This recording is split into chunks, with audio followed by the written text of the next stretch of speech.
The 2024 election confirmed a fundamental truth in American politics: never underestimate Donald Trump's appeal to his base. White, working-class voters, many disillusioned with the political establishment, turned out in droves for the former president. They resonated with his message of economic populism and his promise to restore America's standing on the world stage. Rallies were packed. Enthusiasm was palpable. Trump's connection with this demographic proved to be a decisive factor in his return to the White House. The media narrative often missed the depth of Trump's support.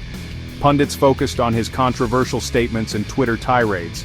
But for his base, these were badges of honor. Trump was seen as a fighter, unafraid to speak his mind and challenge the status quo. This resonated deeply with voters who felt ignored by the political elite. They saw in Trump a champion for their values and concerns. Trump's victory was not solely reliant on his base. He also managed to attract a significant number of independent voters, particularly in key battleground states. These voters, turned off by the perceived extremism of the Democratic Party, were drawn to Trump's more moderate stance on issues like trade and foreign policy. They saw him as the lesser of two evils, a pragmatic leader who could bring stability and prosperity to a nation grappling with uncertainty. The 2024 election, like many before it, hinged on a handful of battleground states. Pennsylvania, with its 19 electoral votes, emerged as a key prize. Trump's message of economic revitalization resonated in the state's struggling industrial heartland. He campaigned heavily in the Keystone State, holding rallies and promising to bring back manufacturing jobs. Georgia, with its 16 electoral votes, was another crucial battleground. The state's changing demographics, with an influx of younger and more diverse voters, made it a toss-up. Trump's focus on law and order, combined with his appeal to suburban voters concerned about the economy, ultimately tipped the scales in his favor. North Carolina, with its 16 electoral votes, followed a similar trajectory. Trump's populist message and his focus on cultural issues resonated with the state's conservative-leaning electorate. He campaigned extensively in rural communities, promising to protect their way of life and stand up for their values. With his return to the White House, Trump is poised to usher in a new era in American politics. His administration is expected to pursue a more conservative agenda, focusing on issues such as immigration, trade, and foreign policy. Trump has vowed to take a hard line on illegal immigration, promising to build a wall on the US-Mexico border and increase deportations. In terms of trade, Trump has pledged to renegotiate trade deals that he believes are unfair to American workers. He has also imposed tariffs on goods from China and other countries. These protectionist policies have been met with mixed reactions, with some businesses and consumers expressing concerns about higher prices.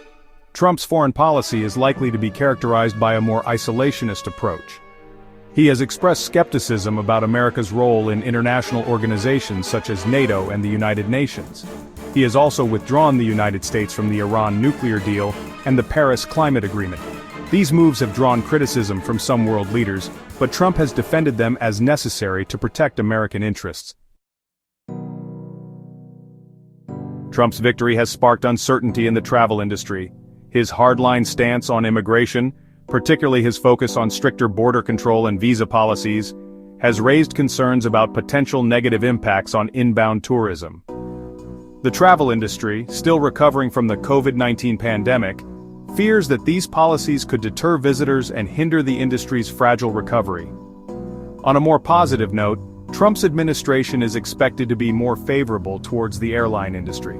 Mergers and acquisitions, which faced scrutiny under the previous administration, are likely to see a resurgence. The blocked JetBlue-Spirit merger and the dismantled JetBlue American Airlines Northeast Alliance could potentially be revisited, potentially leading to increased consolidation in the industry. Consumer protection initiatives implemented under the previous administration could be rolled back. These initiatives, aimed at protecting travelers from unfair practices by airlines, such as excessive fees and inadequate compensation for delays and cancellations, might be scaled back or even reversed. This could mean less protection for consumers but potentially lower costs for airlines. One area where bipartisan support is likely to continue is infrastructure investment. The $1.2 trillion Infrastructure and Investment and Jobs Act, passed in 2021, enjoys broad support from both Democrats and Republicans. This massive investment in roads, bridges, airports, and broadband is seen as crucial for economic growth and job creation. Trump, despite his penchant for overturning the policies of his predecessors, is unlikely to touch this particular piece of legislation.